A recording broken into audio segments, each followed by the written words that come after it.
Thank you for listening. Please subscribe on your favorite service.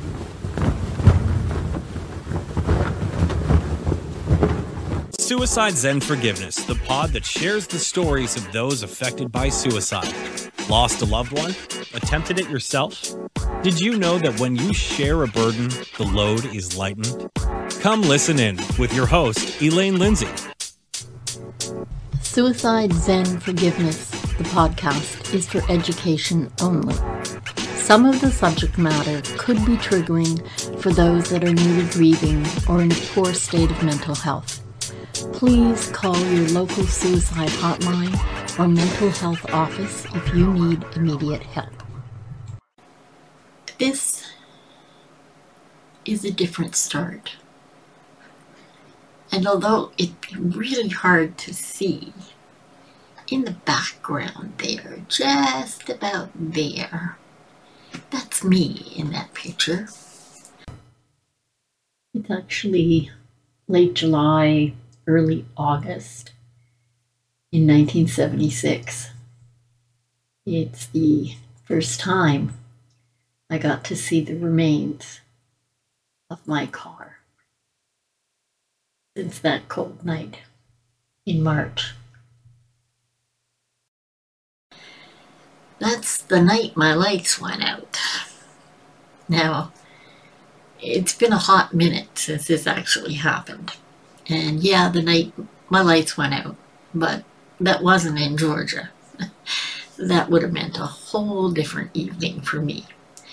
And I think you have to be of a certain age to get that joke. The song, The Night the Lights Went Out, was originally sung by Vicki Lawrence. It was written by Bobby Russell, and that was in 1972. I know Reba McEntire redid it in 1991, and it's kind of interesting about a man and his wife, the third person in that story. But I'm going to go back a little bit farther than that to start off with, because in doing the research to do this particular podcast, there were a number of things that got me started. And one was speaking to someone a week ago at an event, someone who'd had a much more recent accident. Actually, it would have been about 9 months since her accident. And she had suffered some possibly permanent damage and massive concussion. And these things are difficult, to say the least. I had gone through it so long ago that I felt I ought to reach out.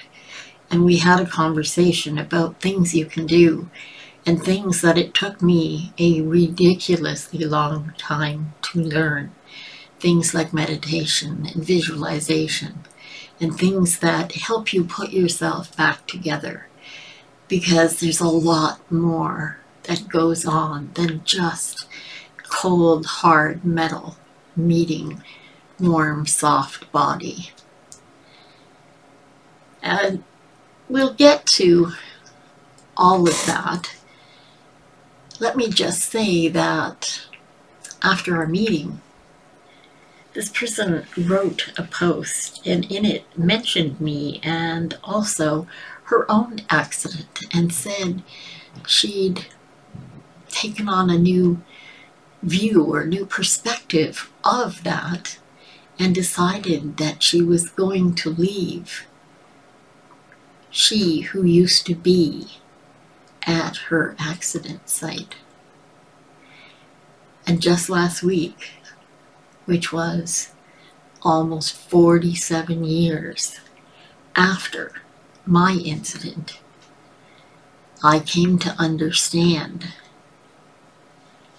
that I not only needed to go back and leave that 20-year-old at the accident site and let her rest, I also realized that each and every time we suffer large trauma, and sometimes small trauma, PTSD, physical pain, mental anguish, grief.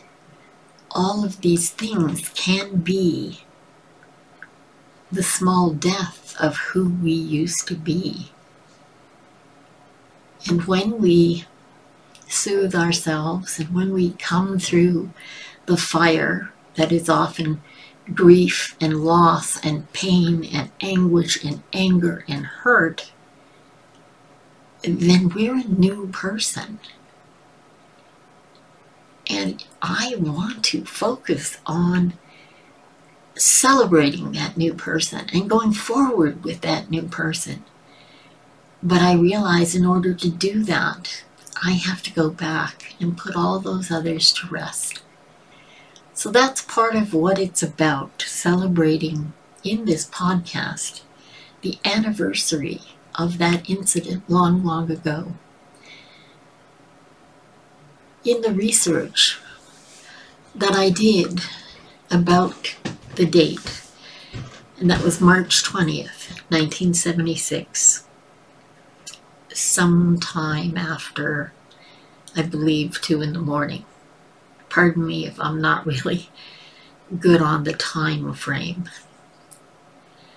I did find some interesting facts, and for anyone that follows the podcast or has seen my personal website, these names and things have cropped up in funny ways before. It's one of the first things I found out, and with my bent sense of humor, I thought this was pretty cool. On the music charts in the US for that date, the #1 song was called December 1963. And the title has brackets after that. In the brackets it says, "Oh, what a night." See, for me, yeah, I can definitely say, "Oh, what a night." Don't think that's what the Four Seasons were thinking about when they wrote the melody and the lyrics for that song. And it truly could not have been more on the nose. Oh, what a night. It was absolutely life-changing. And now today, in a way, it's life-ending for that person I used to be. Another interesting fact on that date was about Alice Cooper. Now, I bet you're wondering, oh my God, how did you jump to Alice Cooper from here? I'll get to that one later, but let's say he just turned 28 and he had gone down to Mexico and married a choreographer named Cheryl Goddard. Alice Cooper is actually a big part of my backstory, and he comes into our family story yet again down the road, which is kind of interesting. I'll circle back to that one. So as I said, it was 2 o'clock in the morning, but I'm going to go back just a little bit here and tell you it was actually March 20th, just after midnight. I was at home, asleep, when the phone rang. It was someone we knew, and he'd been picked up by the police for drinking and driving. You see, there was a time back in the 60s and 70s, it seems an awful lot of people drove drunk. That's a sad fact, but that's how it was then. I understand it was also a leap year, but I don't think I knew that then, and I don't think it actually matters. So back to my friend at the event. A few days after the event, she wrote an article because she got some good news. She was able to hike again, and she'd be able to do yoga and other things that she really loved. And she noted that in talking, her reflections after our discussion and her good news that's when she talked about not going to any longer bring along that person she used to be. She left her at the accident site, as I said. I have to tell you, when I read those words, they were so powerful. They hit me like a sledgehammer. You see, I had never realized for all these years, I too lamented and referred to and daydreamed about the person I used to be. The person I was prior to my accident. And it's a little hard to make out, but that's a very old style ski rack on what used to be the back of my Mustang. Because we had season passes to the ski resorts, and I rode horses, and I figure skated, and I did all kinds of things in my youth. And, in all honesty, it took me 39 years to even openly deal with my accident. 39 years to start the process to open up about forgiveness that had to be given all around. You see, I forgave the young man that hit my car right there on the highway. It certainly was not his fault, and I'll explain why I believe that. I realized after those 39 years, in another story that you can read about that has to do with zombie butchers, I understood and forgave the policeman for saving himself and leaving me on that highway to be crushed between 3 cars. And finally, latest of all, I forgave myself for being there, for going out in the middle of the night to help someone when I was almost 7 months pregnant, when I was in no condition to be standing on the side of a highway, much less standing between 2 vehicles on a darkened curve on a highway at 2 o'clock in the morning. And yet, as I sit here retelling the story from the perspective of this anniversary, I can't help but smile at all of the changes, mostly to me. How incredible. Most of it's happened in just this last decade. In fact, I only told my story for the first time in 2013. You see, until 2013, I was embarrassed and ashamed of some of the trauma I had suffered in my life and all the angst and horrible happenings that I believed I had put my family through. I thought for decades that I was stalled in life. I should be ashamed because I must just be a failure. And yet, for those decades, I had come to terms with the fact that I was the central character. I was what was going on, or I was at the center of what was going on in my own life, and I needed to understand what that meant. Did I have control? Was there something I could do to change that? And lo and behold, after 2013, I learned that, oh no, no, no, no, no, no, I was not a victim. I was front and center in my life. And as long as I took the lessons from the mistakes that I made, then it was onwards and upwards. however that shaped out. See, I was researching everything that happened to me, and very slowly, in my estimation, way too slowly, I'm incredibly impatient, I was rebuilding this puzzle of my life to get to this new life.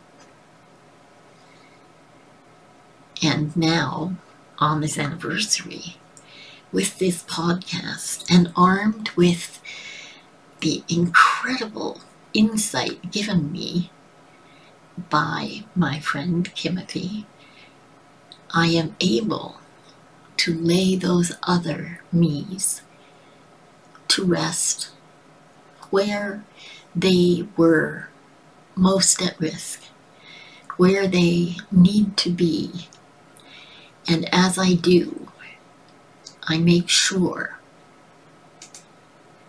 that I respect each of those moments of trauma, those difficult times in our lives when we're children, those sometimes material moments that send our entire lives, our axis spinning, and often put us so far out of kilter, it can be hard to even think of ever returning.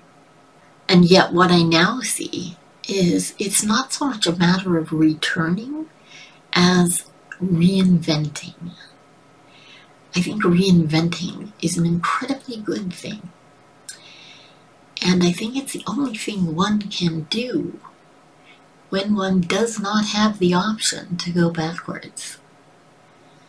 You see, I only think I understood things kind of peripherally.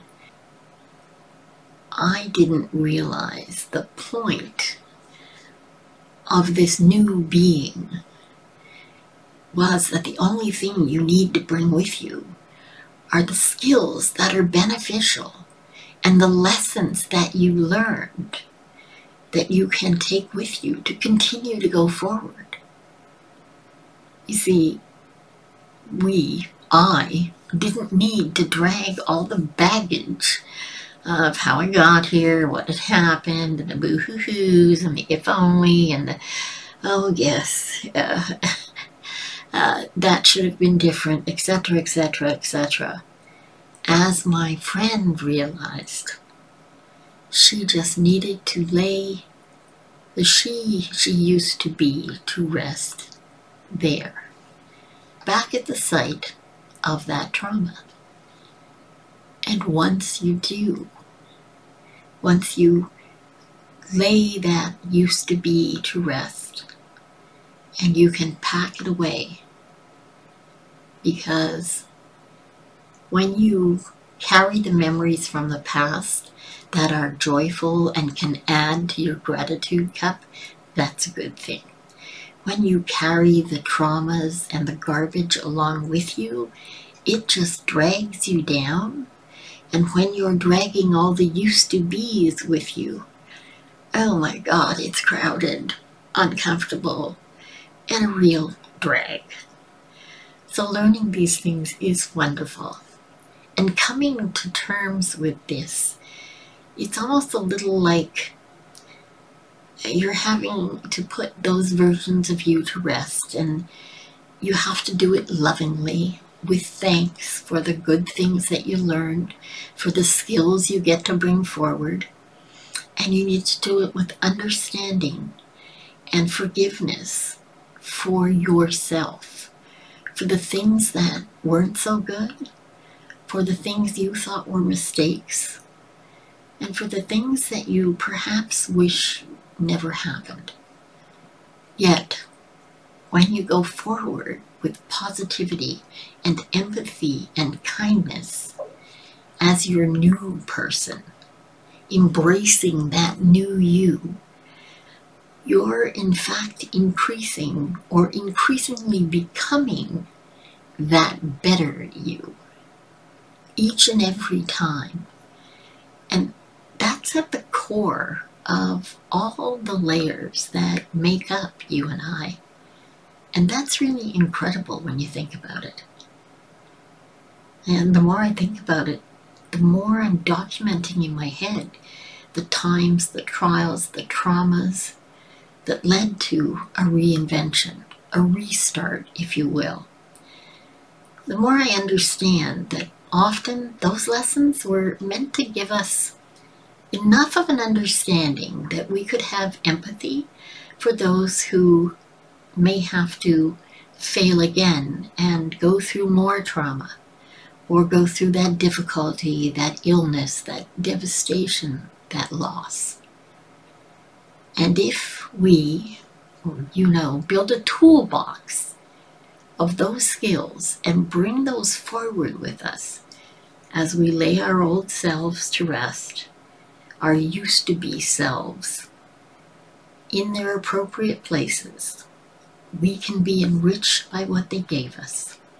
And what an incredible gift it is to be able to have this hindsight.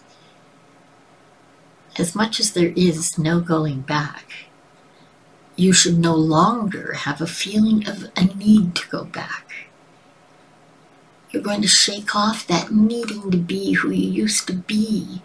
And when you acknowledge the new you, there's a joy from understanding that this new you is a whole new opportunity.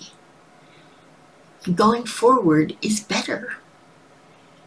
You're now a version with more skills, more empathy, more kindness, more concern for your fellow humans, and more ability to serve well those around you. And do it in a way that is most beneficial to all, including you. Because what is it that they say? You can't pour from an empty cup. And like gently laying each of our used to be, you can't pour from an empty cup. So let's fill our cup with all the good things from all those pieces in our past and take them forward into the new you. Then whether your life has 1 or 2 or 20 reinventions, restarts, those skills that you take forward can only enhance what you do when you use them well in the service of others. So in my case, when I have had many past used to be me's, and I get to look at them differently now, each of them very, very differently. This is an incredible lesson that I am learning and am so grateful for. And with that lesson in mind, I'm now going to recount the story of March 20th, 1976, from this perspective. Now I'm able to view those that were part of that tableau with me in a very different light. I now know that the policeman, Sergeant Campbell, the officer who pulled me over because my lights weren't on, and he requested I turn them on. See, I had to explain to him that prior to doing so, if I turned them on, my car would stop and we'd have to restart it, getting jumper cables and attaching them to the battery. I at least knew that. He informed me he didn't have any booster cables, and at that time, we weren't that far away from a service station named Ahmed Sunoco. It was at Bank and Albion, and I rather forcefully demanded he stop my car. He could just go back and get the booster cables to restart it because he didn't have any in his vehicle. At that time, I asked him to set up some flares because my car was in the right-hand lane of the highway on a curve. And he said, "Don't worry, it won't take that long." And it didn't. He came back very quickly. When he came back, he told me that he didn't know anything about booster cables. And so I asked him again to set up some flares. I'm quite short. When he got out of his cruiser, I realized he was quite tall. He came up the side of the highway on the shoulder, and I was on just in the left-hand lane of the highway. We both got between the cars. So he helped me put up the hood of my Mustang, and he put up the hood on his cruiser. And they were hood to hood, I facing into my Mustang engine and showing him where to attach the booster cable. Again, he was at the side closest to the shoulder of the road. My car was stuck completely on the road because there was so much snow. There was no way to get onto the shoulder. I was facing back towards town on the lower end of the curve with my hand on the booster cable. Being as short as I am, I couldn't see over the hood of my car.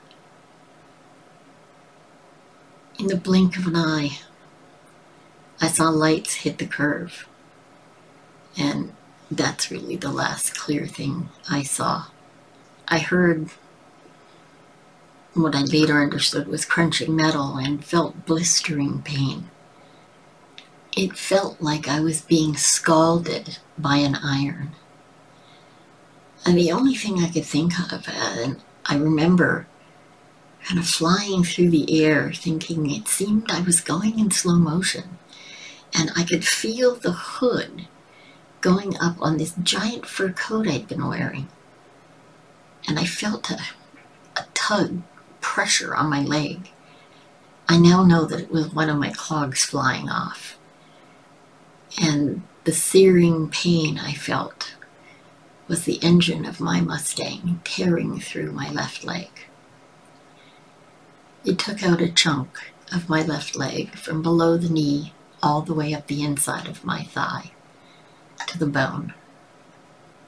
I came to and opened my eyes, and my view was somewhat obstructed, and I couldn't figure out why until I realized it was my arm standing straight up in the air like I was saluting somebody.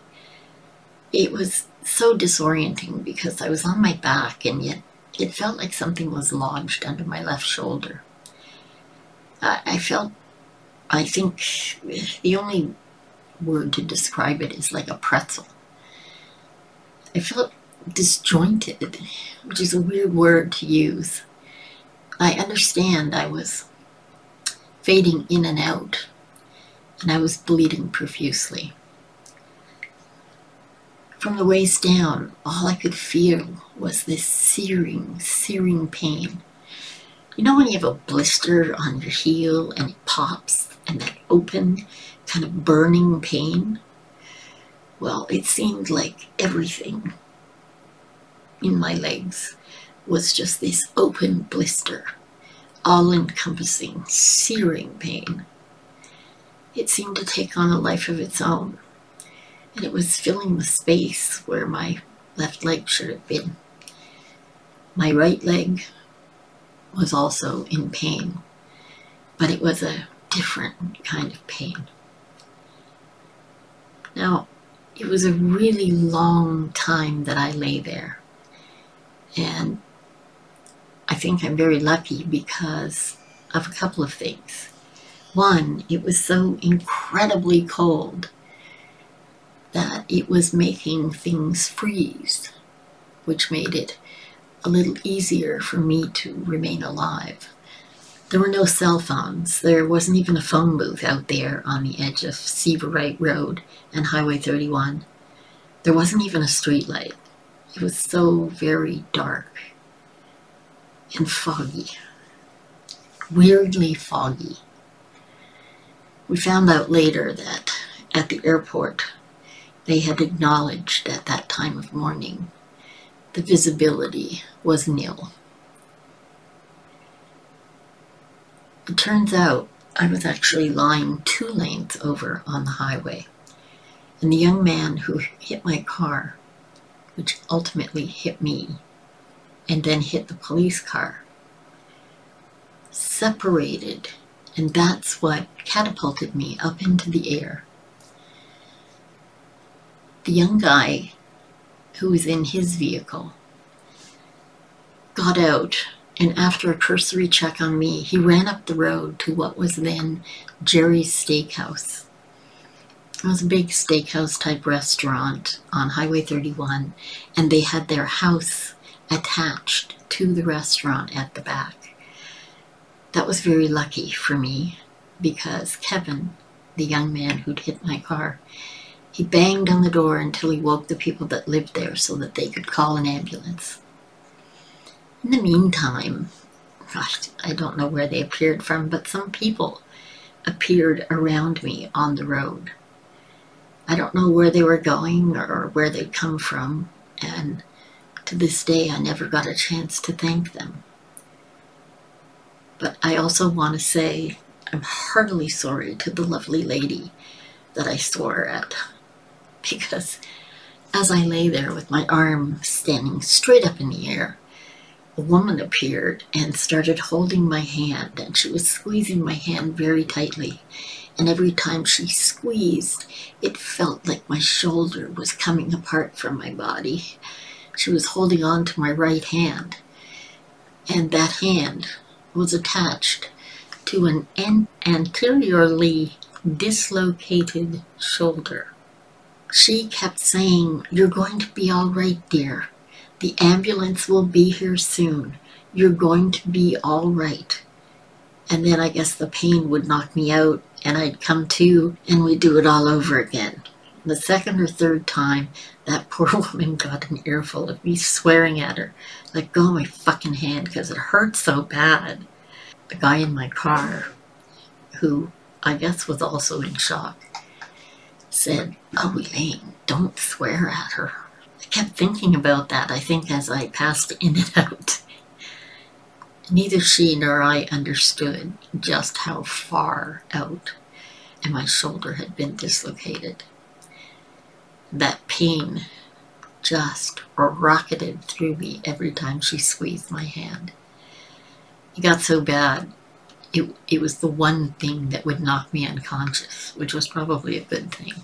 I don't know how long it took the ambulance to get there. I know it was long enough that a few of my toes were almost frostbitten by the time we hit the hospital. My shoes were somewhere up the highway. They were just clogs, so they flew off when I went flying through the air.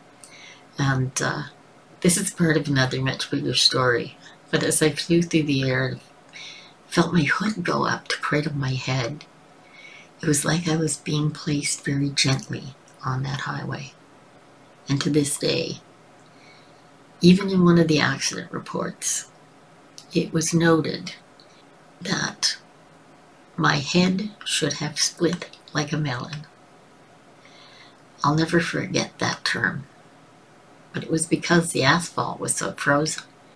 And that report from the airport had said the visibility was next to zero, and it was about -30 Fahrenheit.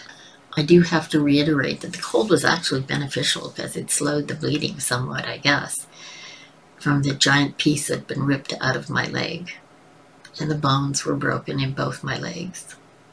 I understand I had a hairline skull fracture that was, thank God, just hairline, and I believe that's due to the wolf fur coat. I had quite a number of traumas to my interior organs and soft tissues. One of the toughest pieces that I didn't actually learn for a few days was at some point they took my baby and ended my almost 7-month pregnancy. You see, at the hospital, they didn't give me the news all at once. Every couple of days, they would come in and give me one more piece. Like, "Oh, by the way, you've had some damage to your internal organs." And a few days later, "Oh, and by the way, you have broken bones in your legs." No details, just broken bones.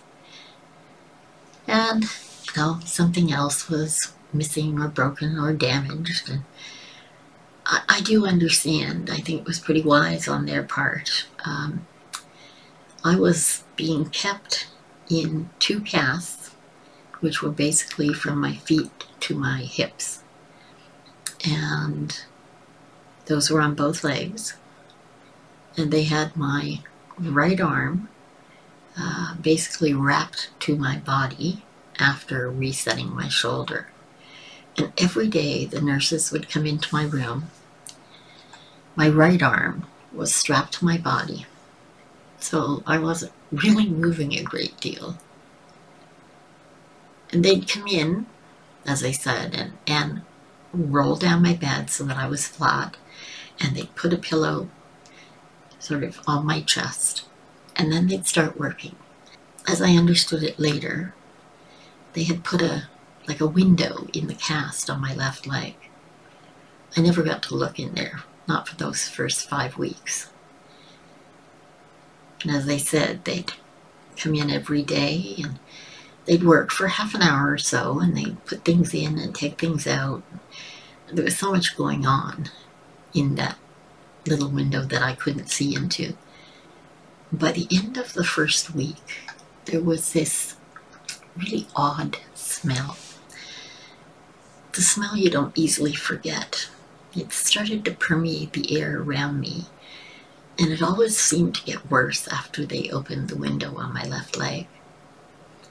I didn't know it at the time, but in hindsight, I now know that my leg was dying. And as the tissue died, every day they would go in and do what they could to debride the area. They'd get rid of the dying gangrenous flesh to try and keep things clean for when they were going to be able to do some plastic surgery. It was week 3, I think, when I was explained that they would be doing some plastic surgery on my leg. I didn't put 2 and 2 together. I didn't really understand why they would be doing plastic surgery on my leg. Funny thing was, the year before, I'd taken a quick fall off my bike. I had this really cool English racing bike that I used to ride around all the time.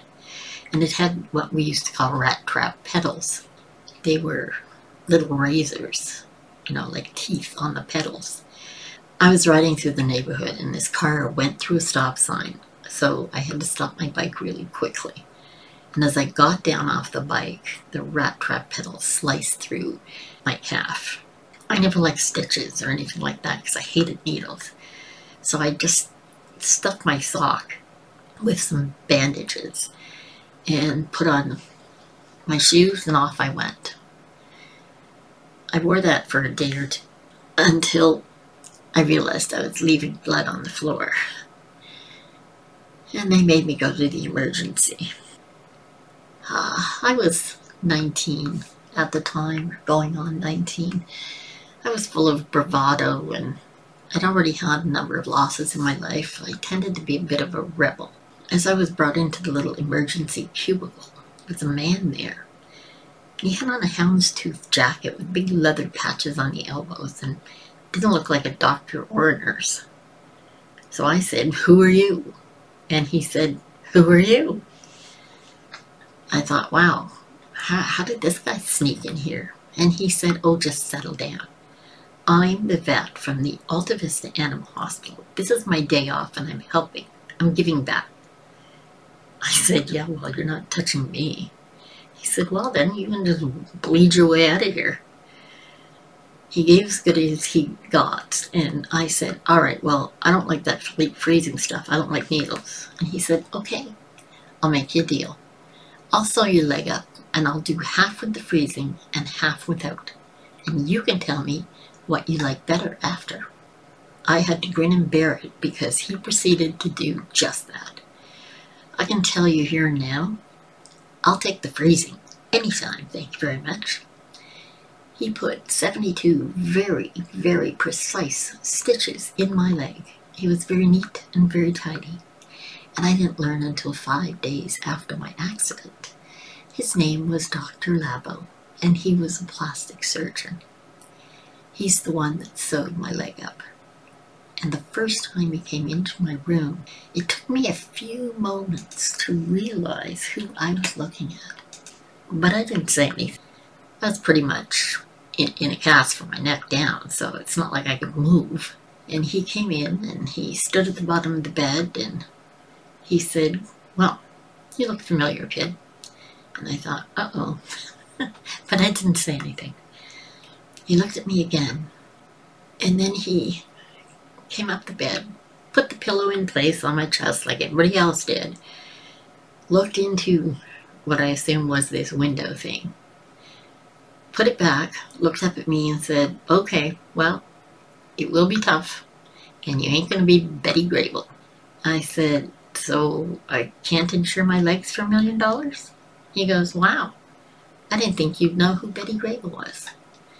I said, "Actually, she was one of my father's heroines. My father was stationed in Egypt. My father was a peacekeeper. They had him on ham radio for the first few days I was in hospital because I was already married. So I had to have a death certificate before they put him on a plane home to be here for my funeral." With that smart crack about Betty Grable, Dr. Lavelle walked out of the room. About 3 minutes later, he came huffing back into the room and stood at the end of the bed, pointing at me, and he said, "Huh, well, I guess you know I'm not a vet." And he walked out. Stanley's been in and out of my life for the next 20 or 30 years, and I have some really interesting stories about him. Those are definitely for another time. I stayed in that hospital until late June, and I only got out for 3 weeks before I had to come back and have my gallbladder removed. And that was the beginning of a lot of repeated in and out and in and out and in and out. There's a lot more about the accident and the plastic surgery and the debridement surgeries and all of that. It's on my website, my personal site. But today, I just wanted to talk about the anniversary because I'm the only one left from that frozen highway at 2 in the morning on March the 20th, 1976. I found out that Sergeant Campbell died in 2018. I found out he'd been in the Navy before he was a policeman. It was only in 2016 that I learned to forgive him because, you see, I learned his limbic system took over. He didn't leave me there on that highway to be crushed intentionally. His body just took him to safety as best it could, because that's what our bodies do. They try to save us. They're meant to try and save us because survival is our prime motivator. And had I known that back then, or at any time over the next 30 years, I know I would have forgiven him. And perhaps by extension, me. I'm sure there were plenty of factors at play for that man in not coming to the hospital ever to see me. I'm sure he was advised by the police service, as there was a lawsuit involved. You see, I went to bat for the young man who hit my car because he didn't stand a chance. He came around the curve in that highway and hit a car that was directly in his lane. There were no flares set up. There were no lights on the curve. There was no way he could have known that my car was there. The person who was in my car, well, we have to thank God that he was in fact drunk. And that is what saved him from being hurt as the car crumpled. He slid into the wheel well on the passenger side and avoided being hurt. Weirdly, he was, I guess, feeling responsible for what happened that night and went out the very next night and was arrested on the very same road by the very same officer that had arrested him the night before when I went to pick him up in the drunk tank. That night at the police station, he was in the drunk tank with Kevin. Kevin was sober when they let him go. And now, he too, although younger than me, he is also dead. I also have to say I didn't understand, or I guess get over the accident well enough until 2015, when I finally allowed myself to feel some anger for being dragged out in the middle of the night and to forgive the guy in my car for his part in this accident. And the youngest person involved in the accident at the scene was Kevin. Kevin became a good friend. He dated a good friend of mine, and he visited me at the hospital a lot. And there were a lot of surgeries to do with this accident over the next 5 years. And Kevin was often there. I was pretty much, as always, in a cast on one leg or the other for those 5 years. But against all odds, I walked again. Things are different. I don't have any kneecaps, I don't have any cartilage, and I've gained some very cool bionic parts since the accident, along with a much better life perspective. And I am ever so grateful for being here today. I also want to say thank you to my friend Andrea. See, Andrea was my friend who died when I was 16. And my incident happened on that highway, directly in front of Andrea's grave. That's partly why I feel that it was her helping me to not have my head smashed like a melon the night the lights went out. And right, not in Georgia. And I want to thank you for indulging me in being able to acknowledge this anniversary and acknowledge the long road back and this long road ahead. And there have been other bits of trauma and grief and loss that I have gone through since then. I've died twice, so there's that, which is a little different and a whole different story. I suppose, however, I'm no longer carrying forward any of the needs of those I used to be. Each of she or her, I'm going to spend all this anniversary day laying to rest in their various places so that I can go forward with the lessons and the learnings as this new me.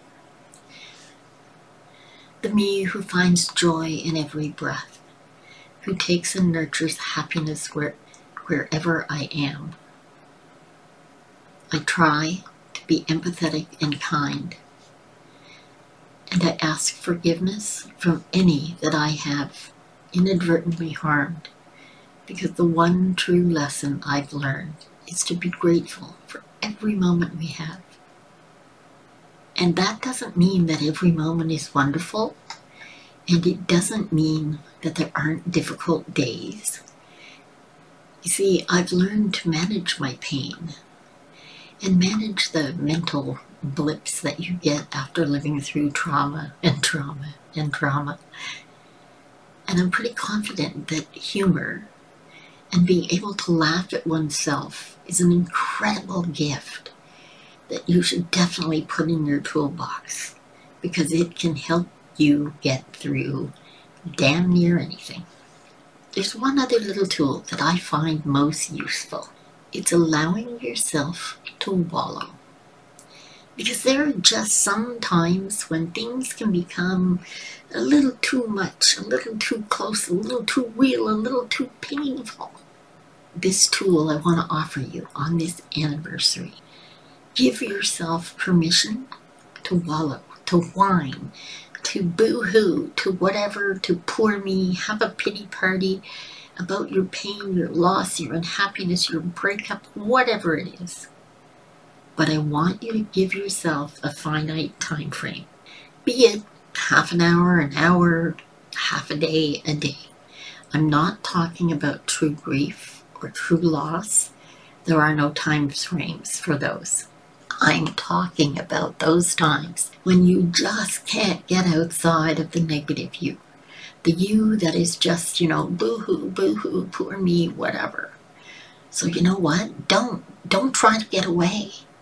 Make time for those yous as well. Honor that part of you. Okay? It isn't the one you want to show to the world. It's not the one that you trot out at parties, and it's not the one that you want to be your face to the world. But what you have to do is allow that part to have their little pity party, to wallow for a bit.